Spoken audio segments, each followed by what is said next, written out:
Welcome back. All right, I ranked the number one draft picks, and it went pretty well. I mean, yes, there's the controversy that always is going to be around any kind of list, but it went well enough. I'm going to soldier on to pick number two. And what happens is, with each progressive pick, you see how important it is to draft early. Like, you can still get good players later on in the draft, but your odds of getting a really, impactful, huge star player, it drops with each pick. So this is why draft order matters. This is why GMs are mad when they don't win a draft lottery. Yes, you can still get a really good player in the draft, but odds are usually that number one pick is your best player.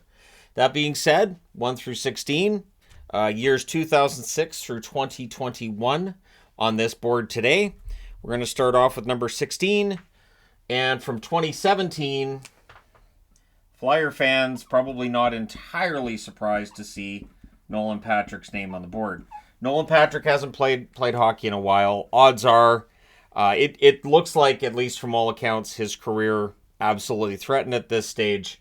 It's a shame, but it does mean that he ends up being 16th on the board. So I absolutely would love to see Nolan Patrick come back, get healthy, and play some hockey. I've got my fingers crossed that he does, but for this countdown, it does leave him at 16th out of 16.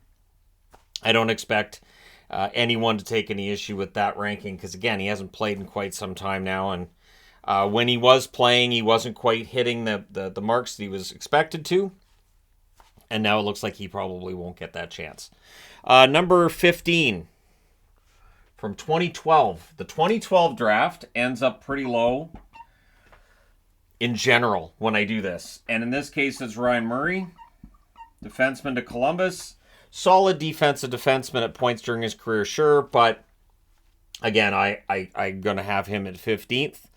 There may be some debate about whether or not he belongs ahead of others that he's had a longer career than, but injuries affected certain parts of his career as well, and yeah, he just never really quite got it together. So Murray for Columbus ends up 15th on the board. Moving on to 14th. For the New York Rangers, 2019... they drafted Kaapo Kakko. Now, Kakko absolutely could move up this board next season. Kakko could end up being a really, really solid pick at some point.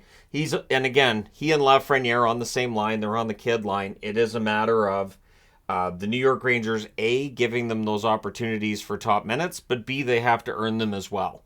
So Kakko, who has had moments where he's looked quite good at the NHL level, needs to do it a little more consistently.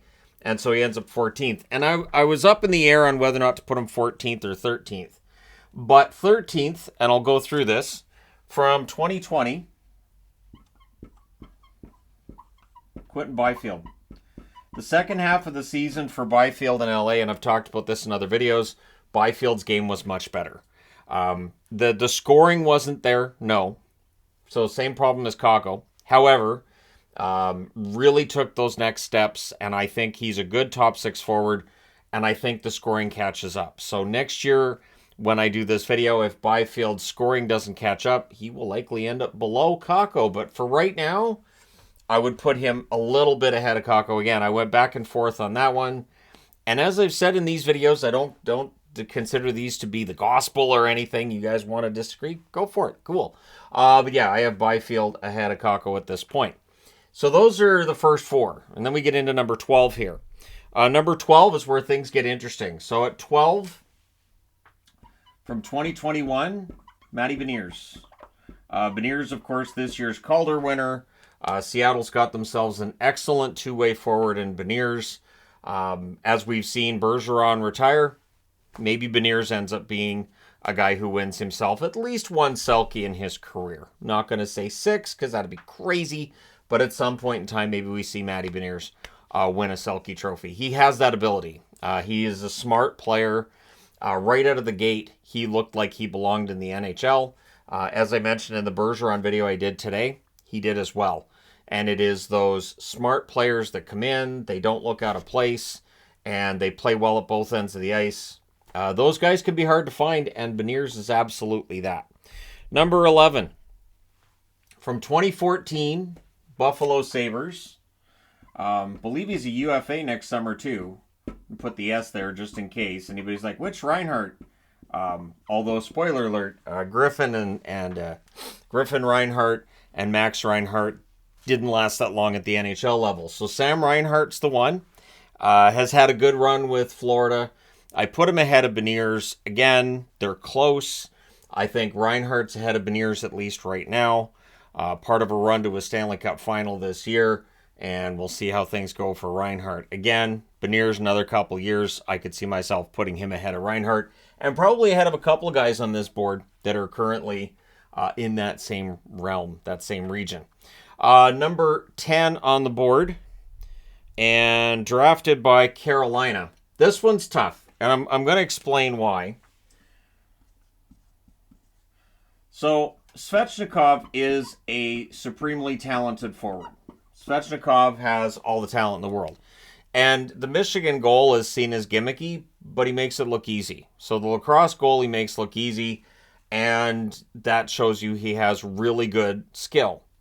The goals never quite equal that skill. I'm hoping that changes this year. Just let him up a little bit, and I think you'll see 35, 40 goals from Svechnikov if he's allowed to really go for it at the other end. However, for this list, I felt that number 10 was a good spot for him. 2018 draft picks. So we got 2018, 2019, 2020, and 2021. So the longer careers are all ahead of him, which makes some sense. But Svechnikov absolutely could end up being moved up this list going forward. Number 9. From Philadelphia in 2007. And that was an odd year, too. The 06-07 season is like everything went wrong for Philly. But before and after that season, it wasn't so bad. So James Van Riemsdyk, who's had a good, nice, long career for himself, I feel like 9's the right spot for him. Again, Van Riemsdyk now, he's going to Boston, right? So we'll see how he does in Boston this year. But he's been a very good goal scorer throughout his career. And nice, solid, long career. He's probably winding it down. I would think maybe this year and next, and that might be it. But either way, Van Riemsdyk's had a very solid career. You know you're going to get 20 to 30 goals out of him almost every year.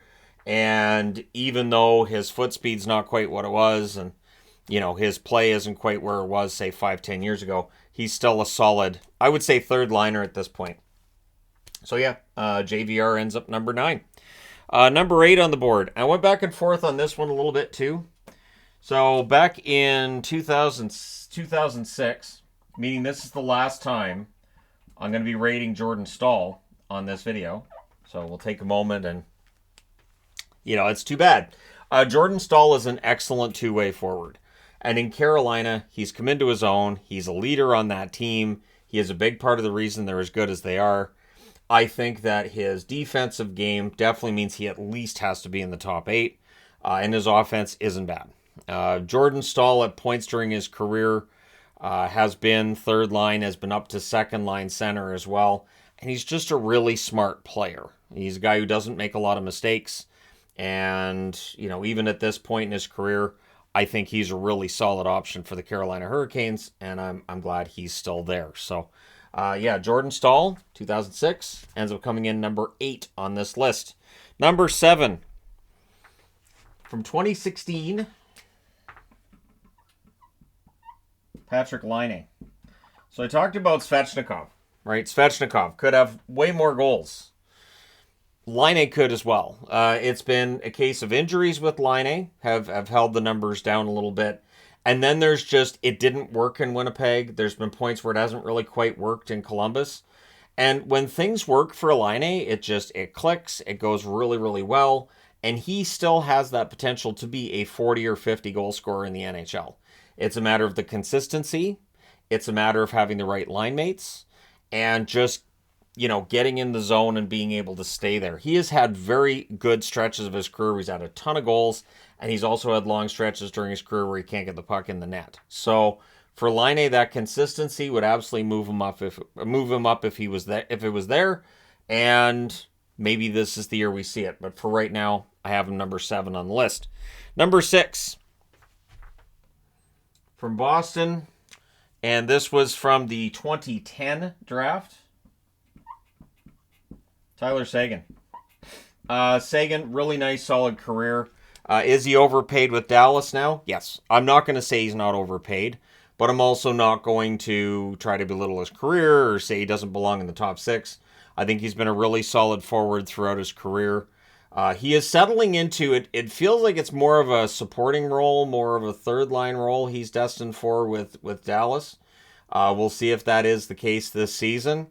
But I mean, if you overlook the contract and just look at Sagan, just on the face of what you're getting, I think he's still a solid option. He has pretty good stretches too. He still shows flashes of that star player that we saw a few years back. Not as often as we saw it then, of course, but I do like Sagan's game. He ends up being number 6. Again, I don't like the contract, and that's the thing. You can dislike a contract and still like a player. You can be like, yeah, I like that player, but it'd be a lot nicer if the cap hit was about half of what it is. Number 5 on the board, and I went back and forth on this one too. And so, from 2011...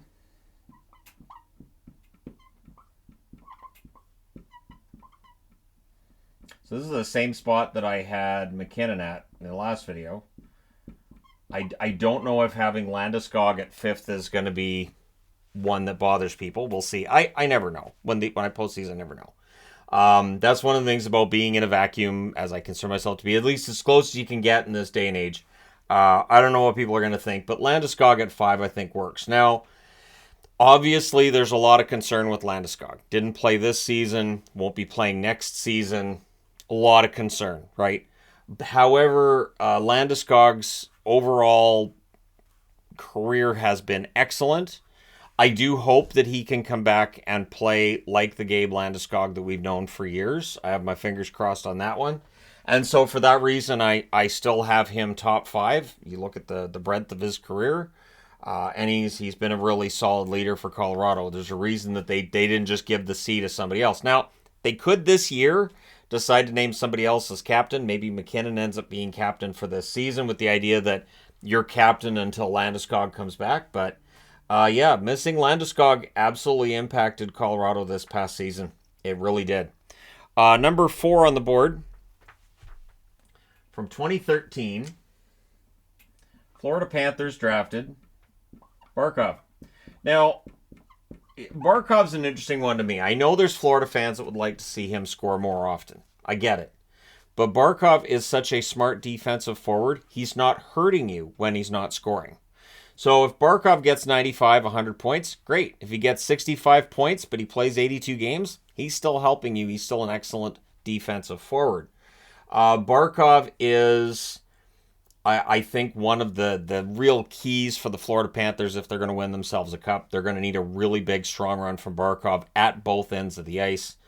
But I still think that over his career, he's been excellent. I really do. I think Barkov's been fantastic. And while they lose Huberdeau, I think, the fact that they've been able to keep Barkov around, it's an expensive cap hit. $10 million is a lot, but Barkov's one of those guys that you can kind of forgive it and say, it's all right. It's pricey, but I mean, these things happen. Number 3 from Buffalo in 2015. People will know where I'm going with this one. Jack Eichel. I've been wanting to do a video on Eichel. I think I'm going to do a video on Eichel before I go on vacation. Because it is an interesting tale with Jack Eichel. But basically, this season, he looked good. During the regular season, he looked good. Not as dominant as he was in Buffalo at points, sure. But he looked quite good. And considering the disc replacement surgery he had, the fact that he's come back and he's played pretty darn well. And now he has a Stanley Cup ring. And he wasn't a passenger for that Stanley Cup win. I think Eichel silenced a lot of the doubters this year, which is great. I've talked about that in videos lately about how star players silence the doubters, and Eichel's done that. No matter what happens with Eichel from here, he can just do this. I have a cup ring. I have that, and you can't take that away from him. So Eichel, while it didn't really work out in Buffalo, it feels like Vegas has been a really good fit, and that's a trade that worked for both teams. Really did. And so for Jack Eichel, I'm happy for him because I thought some of the criticism was warranted and some of it probably not as much. But yeah, number 3 on the board in this one. Number 2, 2008.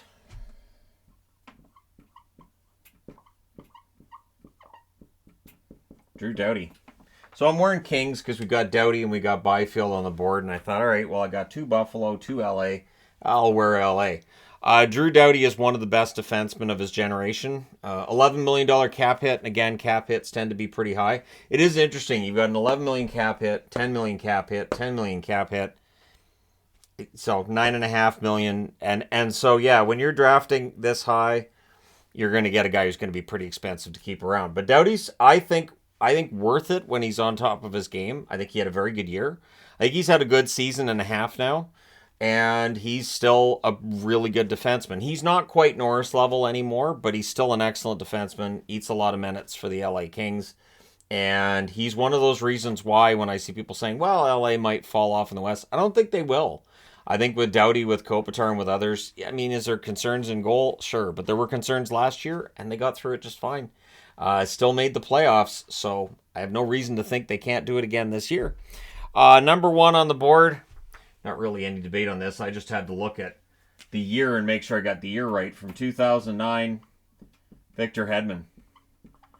So the Hedman-Doughty comparison, obviously, would be there, but I think Hedman's been the better of the two. I mean, Hedman looks like he's maybe lost a bit of a step over the last year and a half. I don't want to say that too loud, though, because Hedman's still young enough that he can have, big bounce back seasons, and we've seen defensemen come into their own in their mid to late 30s. So that does happen. Not often, but when you've got a guy as physically gifted as Hedman, I wouldn't bet against it. So with this list, it feels like it's weird too, right? Because you go from 1 to 2, and you would think in a draft that number 2 would be almost as star-studded as 1. It does feel like it's not quite at that same level, right? But Hedman is. Hedman absolutely is a top quality player. I would say that in various drafts, Hedman, Doughty, Eichel, those are 3 guys who could very well have gone first in their drafts. If it was in another season, just pretty strong headliner in each draft class there. And yeah, this is a pretty solid board. I'm happy about this. Odds are I'll probably go until about the number 7 pick. And then I found that anything past that, the view counts just drop by a lot. People aren't necessarily as interested, and you're going to have some picks once you get into 7 and beyond that, aren't necessarily great players that again would generate that interest in where guys would be ranked. But there you go. Let me know your thoughts in the comment section below as always. Don't forget to hit like and subscribe if you're browsing your way through. You just happened upon this video. Thank you guys so much for watching, for all your support. I will talk to you again soon.